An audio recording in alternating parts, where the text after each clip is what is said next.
एक तरफ फरीदाबाद में जहां कुछ नेता गुटबाजी में लगे हुए हैं, तो वहीं दूसरी तरफ सांसद और मंत्री कृष्ण पाल गुर्जर ने विकास की गाड़ी को रफ्तार दे दी है। आपके दो बड़े प्रदेश है, इधर दिल्ली का इलाका है, उत्तर प्रदेश का इलाका है, और हम चाहते हैं इस योजना में आपने नहर को पाटने का काम करा, आज यमुना के 3 पुलों से और पाट देना, ऐसा फरीदाबाद बना देना जो ग्रेटर फरीदाबाद नोएडा और गुड़गांव से भी आगे ग्रेटर फरीदाबाद आगे पहुंचे।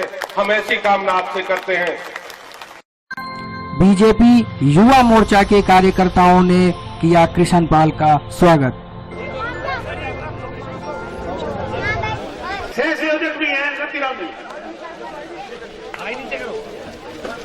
टिगांव विधानसभा सबसे संवेदनशील विधानसभा रही है पूरे के पूरे फरीदाबाद लोकसभा में। अगर आप अपना पिछला सत्र देखेंगे तो आप लोगों ने भी बहुत कमाल किया था। सरकार हुड्डा साहब की और विधायक आए भाजपा के चौधरी कृष्ण पाल जी। बाबा केवल राम ने हमें इस सरकार में जगाने का काम किया है, जिन्होंने अपने अनेकों अवसरों से पिछली सरकार को जगाने का काम नहीं हुआ करते रहे, लेकिन वही सोई रही, जागी नहीं। जिन्होंने हमको इस सरकार में जगाने का काम किया, ऐसे बाबा राम केवल जी। देखिए, अनेक लोगों ने मेरा नाम का यहाँ गुणगान किया कि ये सब कृष्ण पाल का कमाल है। बिल्कुल मेरा कमाल नहीं है। ये दोनों पुल जब बनेंगे, जब देश और प्रदेश में बीजेपी की सरकार बनेगी, नहीं कोई इन पुलों को नहीं बनेगा। ये कमाल आपका है क्योंकि आपने केंद्र में मोदी जी को बनाया और प्रदेश में मनोहर जी को। बाबा राम केवल जी 10 साल से लगातार अनशन करते थे और ये कहते थे पल्ला जैसा एक पुल और बना दो जो सिंगल है, डबल लेन का है। वो जिस कंपनी में नहीं बना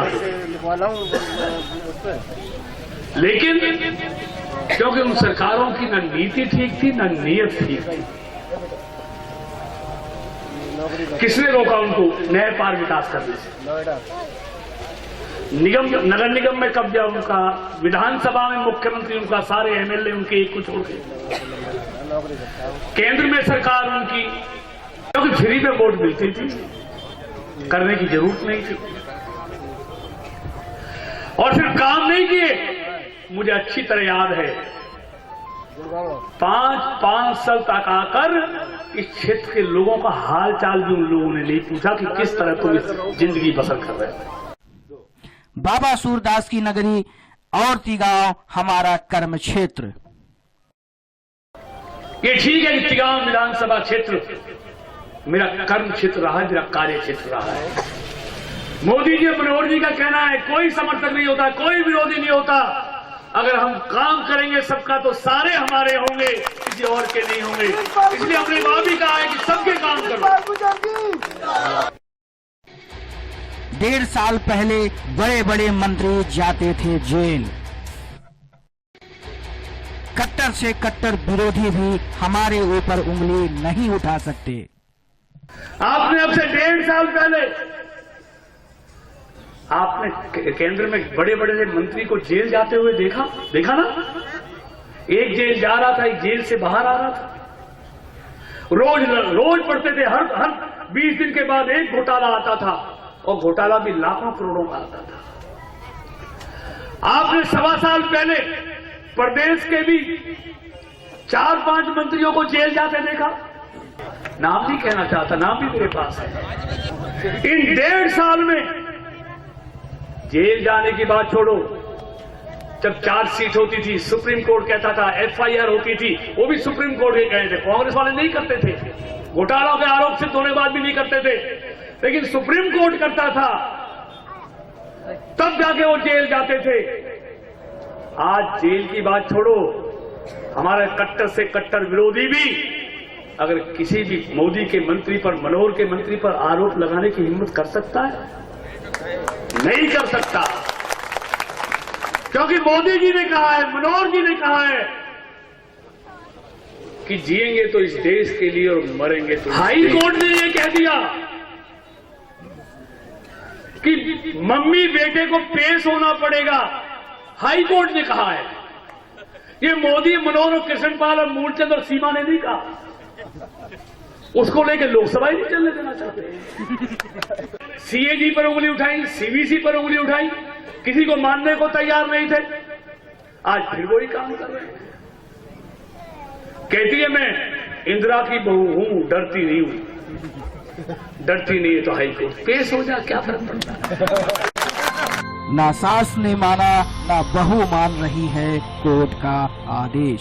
कोर्ट के फैसले को ना इसकी सासू ने माना था, ना बहू मान रही है, कोई फर्क नहीं है दोनों में। तुमने तो गुजरात के मुख्यमंत्री मोदी जी को मुख्यमंत्री रहते हुए 8-8 घंटे थाने में बैठाए रखा था, उससे पूछताछ करते रहे थे 8-8 घंटे भर।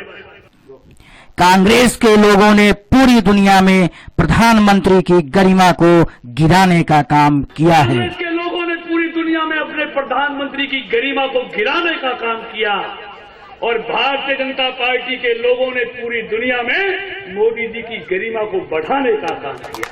देश को लूटने का आरोप नहीं है, पूरी दुनिया में देश की प्रतिष्ठा बढ़ाई जा रही है। अच्छे दिन किसको कहते हैं, यही तो है।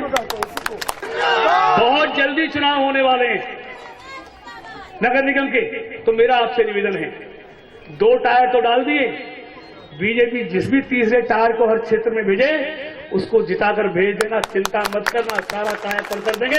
आप सबका, आप लोगों ने, पूरी टीम ने यहाँ पर इतना भैया आयोजन किया, आप सबका बहुत बहुत धन्यवाद। एक बार नारा लगाएंगे, भारत माता की, भारत माता की।